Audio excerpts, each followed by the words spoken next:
Welcome back to SnowRunner, guys, and today we are going to be revisiting our old friend, the Megabus. Now, in our original video that we did comparing essentially a massive line of different sizes of different trucks, there was one size that a lot of y'all let me know was not in that video, and I really wanted to do this because I feel like it gives us an opportunity to literally see a vehicle of this size next to a vehicle that not only is essentially one of the smallest, if not the smallest vehicle in the game, but it also gives us an opportunity to essentially put this next to the original RC vehicle that started it all, the Tinka. Now, let's go ahead and grab the Tinka RC, and this one is already, as I say, it's fully outfitted, but it's as fully outfitted as I could make it.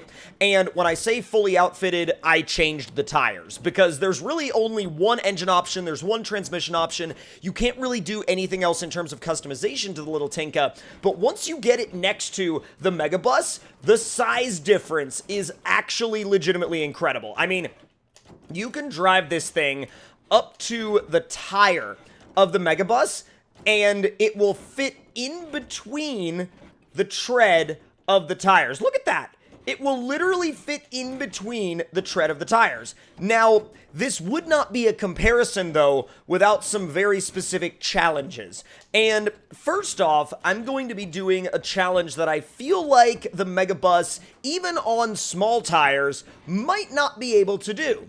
And that is, we're going to attempt to drive across this balance track, but the advantage of the Tinka is the fact that, well, the Tinka can drive on one of the lanes, whereas the bus, I don't even know if the bus is going to even be able to make this. Now, I've never actually tried this in the Tinka before, so wow, actually, putting in an automatic there really helped.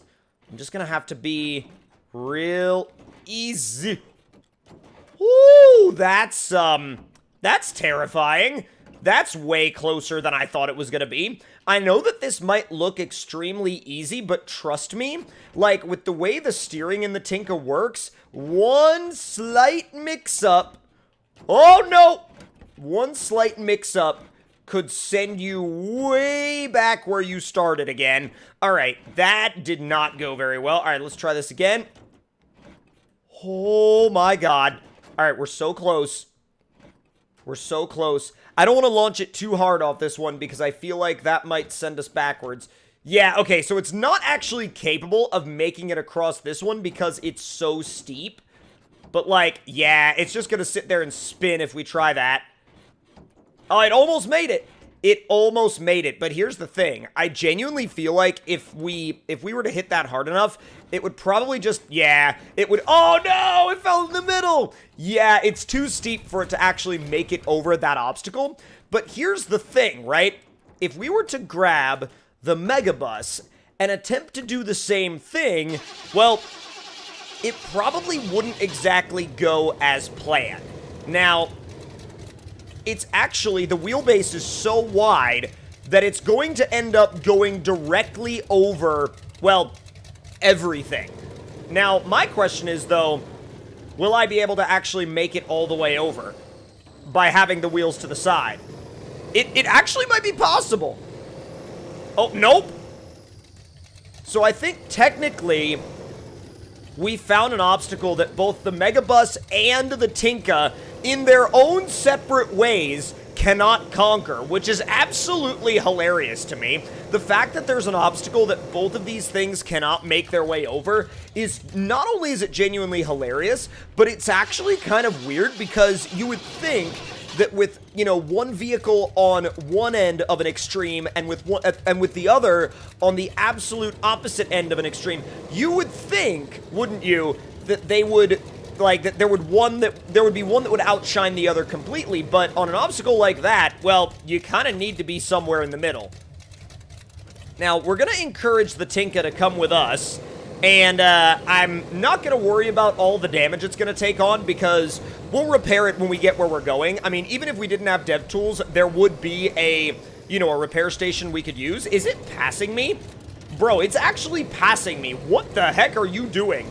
That was not the plan. It's actually stuck in the back of the bus. Why are you stuck in the back of the bus? That was not the plan. Bro, that was about as far from the plan as you could get.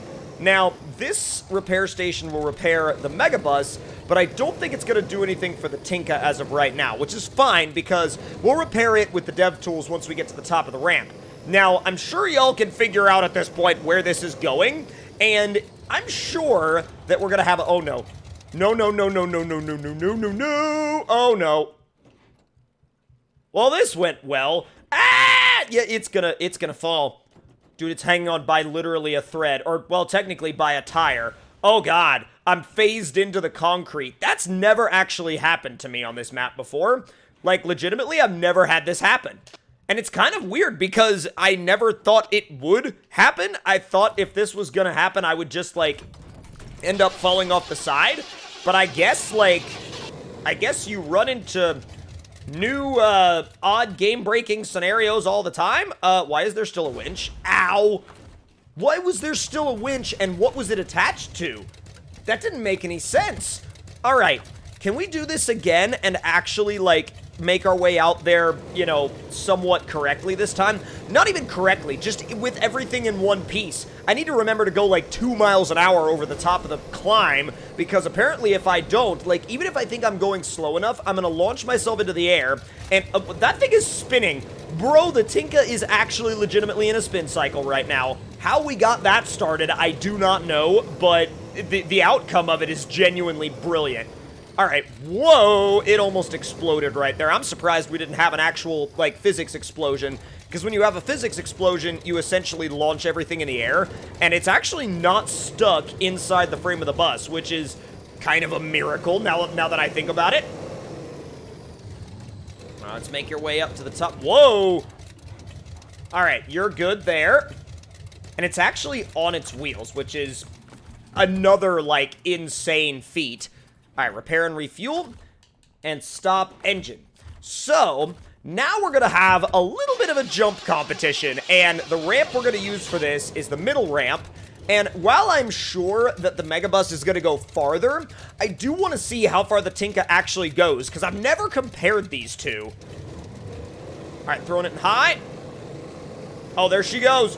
Oh, well, did anybody order a massive front flip? Oh, maybe a double front flip? Oh, that's gonna be a front flop? Yep, actually, flopped on the back of the bus. But you know what? That gives us a very, very, very defined distance marker. Like, extremely defined, in fact. Now, it's gonna have to be neutral, because neutral is the only way we're gonna pick up any speed going down. And as long as we can keep that speed going, we'll be okay. Problem is, I don't know if we'll be able to actually keep that speed go- Are you serious? Are you serious? The second I put it in neutral, it flips over and starts rolling! Well, this went well. Literally, I just wanted this thing to be able to make its way, like, down to the bottom of the ramp. That's all I wanted. That's all I wanted. But no.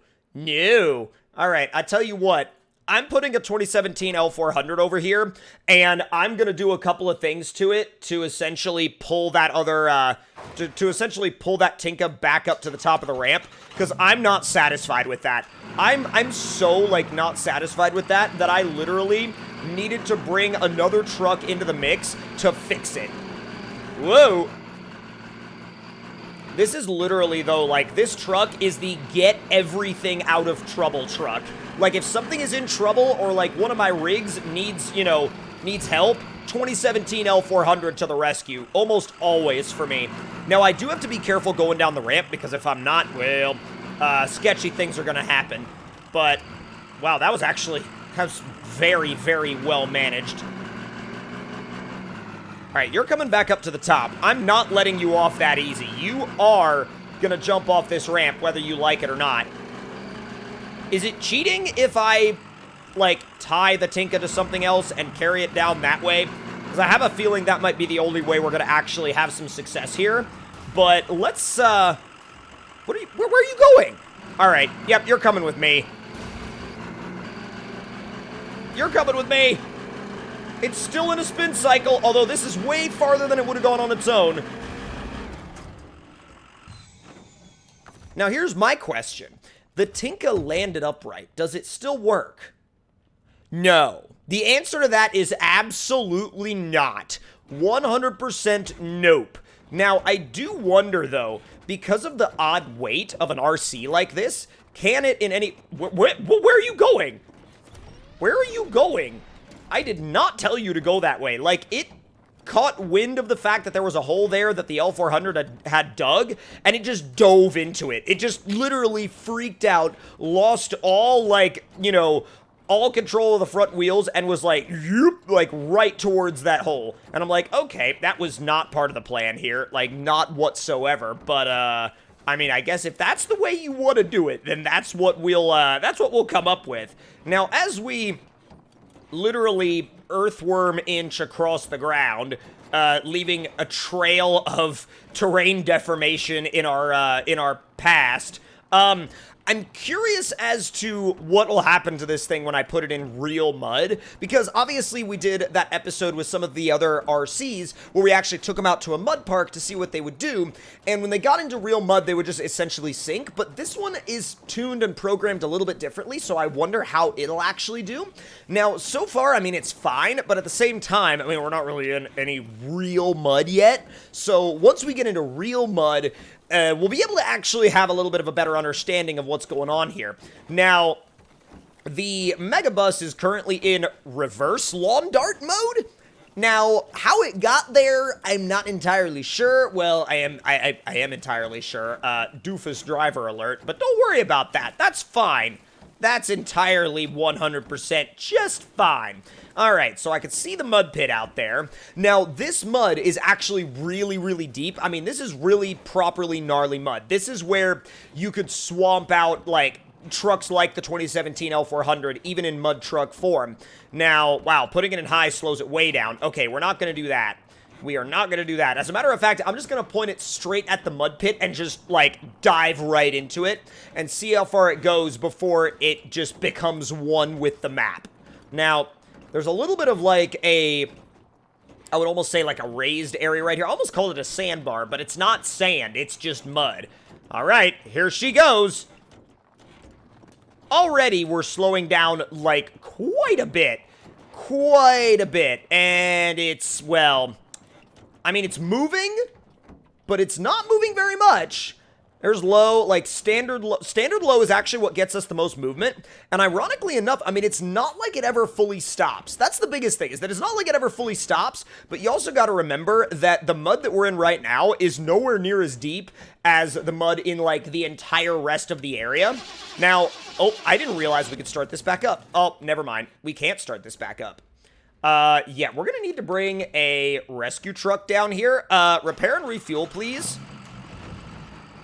When anything else needs an anchor, the 2017 L400, well, that one's digging itself into the ground. So, RIP that 2017 L400, and say hello to this 2017 L400 with essentially the exact same setup. Speedy transmission and bulletproof engine tune. Alright, that's already good to go, said and done, and now we just bring it over to where the bus is and use this as an anchor to pull the bus down.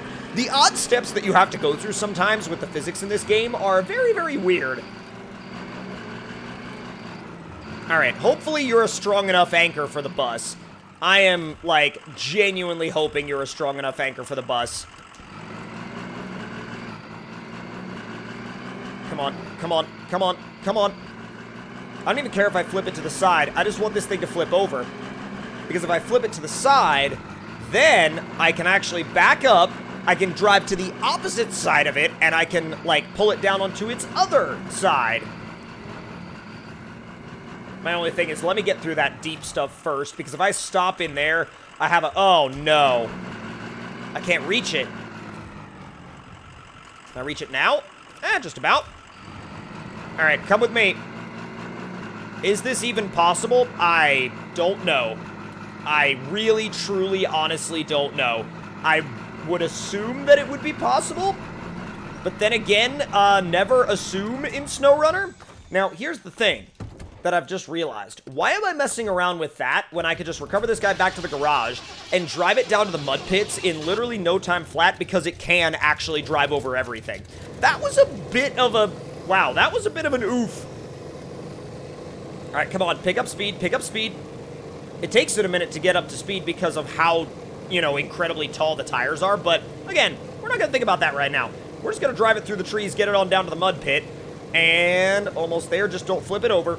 If you flip it over, you're in massive trouble. Massive, massive trouble. Whoa. All right.